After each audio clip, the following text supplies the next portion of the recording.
What is up, players? It's War Boss Tay up in this mug. Welcome to a video where we're going to be talking about the Ravenstrike Battleforce. It's one of the new battle forces that have just been released by Games Workshop just in time for the holidays to encourage people to start a new army or to bulk out an existing army with some interesting figures. If you are a Raven Guard collector, this is something you might want to pick up. So we're going to take a look at the Games Workshop website and read the description, look at the models, and I'll give you my thoughts about not only the composition of what you get in the box, but also the color scheme. So here we go. The Raven Guard strike from the shadows, attacking the enemy from unexpected angles when they least expect it.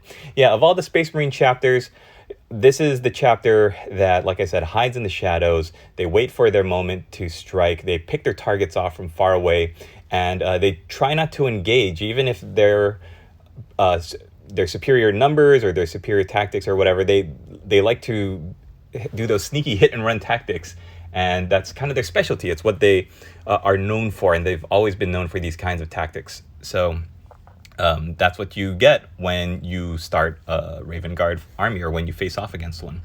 These tactics have won many a conflict before battle was joined in earnest, when other chapters might have been bogged down in prolonged campaigns. As such, the Raven Guard prefer lighter units with an emphasis on Phobos armor and Invictor warsuits led by the legendary Ravenstrike.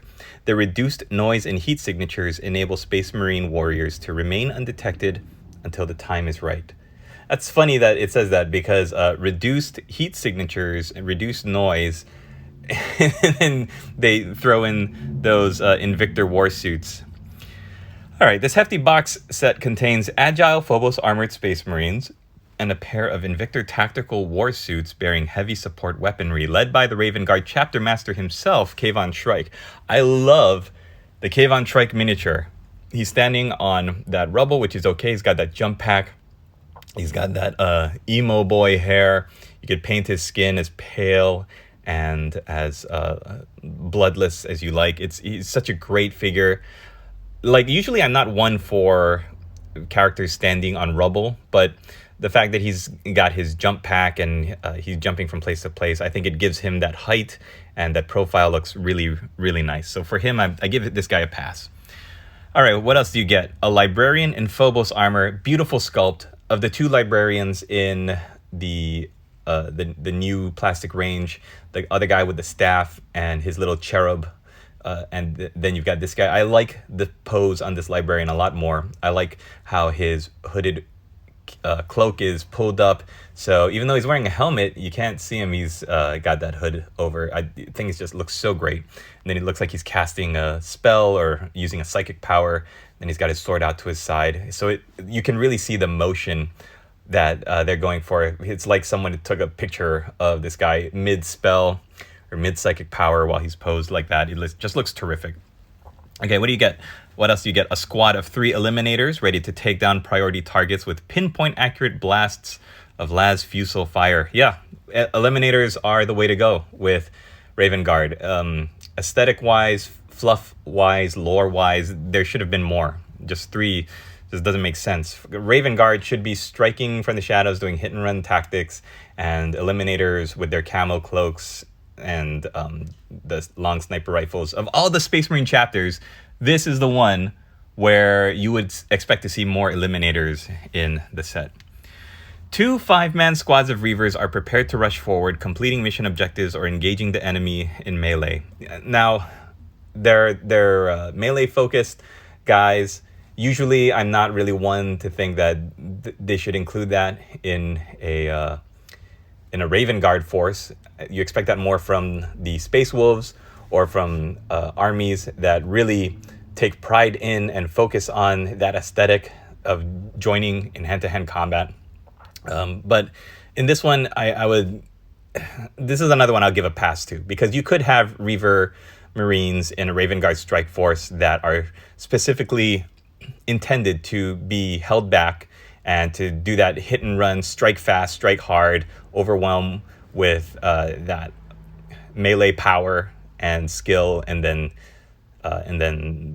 you clean up after that. That could be a Raven Guard tactic. See, again, it's the part of my brain that is focused on the lore that thinks that Raven Guard should be a certain way. It is rubbed a little bit on the wrong side because of the way this box set looks together. Because rounding all of that out, you've got those two Invictor tactical war suits that they do not look like they should be in this force. That's like putting Predator tanks into a Raven Guard force. Like, what are you doing? Why would you have two giant steam belching, loud clanking, chunky boys stomping around the battlefield when the Raven Guard is supposed to be sneaky and hiding in the shadows? It's like all the Raven Guard guys are hiding in the shadows of a building, and they're like, hey, is our Invictor Warsuit ready to go? And then in the back is like the giant Invictor Warsuit with like a bush on the top of his head or something. Like, you're not fooling anyone. Come on, man. Put that into Ultramarines army or an Imperial Fist army where they're supposed to be used tactically or holding the line, sitting on and anchoring a part of the battle line. Like, yeah, that's fine. But when you think of Raven Guard, what they're supposed to be doing, again, it doesn't match the aesthetic of a Raven Guard army for me. Take those out, and you know what you could put inside instead, along with more eliminators? Maybe a land speeder. Put in one of those new land speeders that could be zooming around the battlefield and doing damage. Again, Raven Guard should be flying around like birds of prey, picking off targets and being mobile. And it just seems like if in a army that's supposed to specialize in mobile tactics and displacing and counter-maneuvering, a pair of Invictor tactical war suits just does not seem like it works to me. But I don't know. That's the only thing that's really rubbing me the wrong way. So like I said, you get 17 plastic models in here.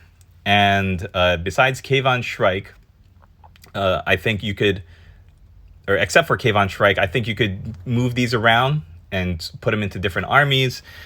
Especially like the Invictor Tactical Warsuits, I would say sell them off to a friend who collects another chapter of Space Marines.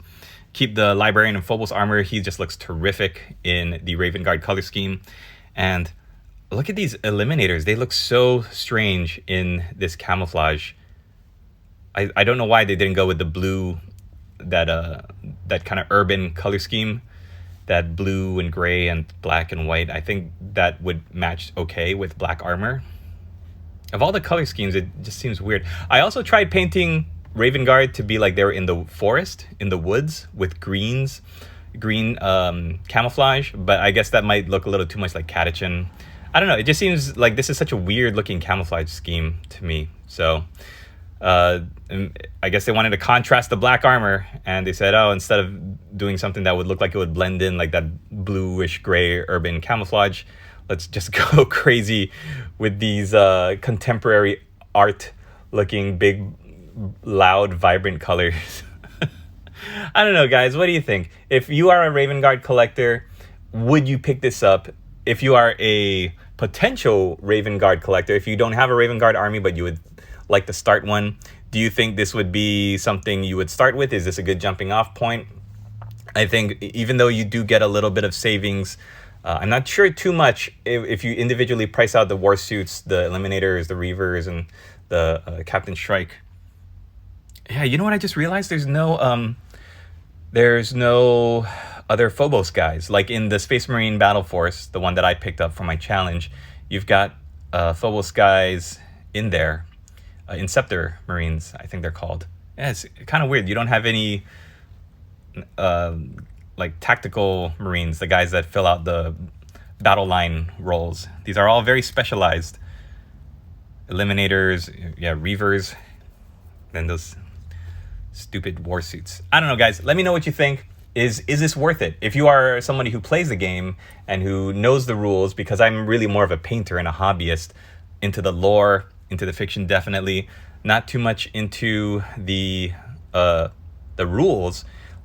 Like, does this seem like it would work? Even if it doesn't have its own specific Battleforce rules to it, is this something that would work in a Raven Guard army? Let me know down below in the comments. Thank you so much for watching, you guys. I hope you enjoyed this little video where I'm just giving you my thoughts about the Ravenstrike Battleforce. Hey, head over to the Discord if you're not already a member there. Would love to have you.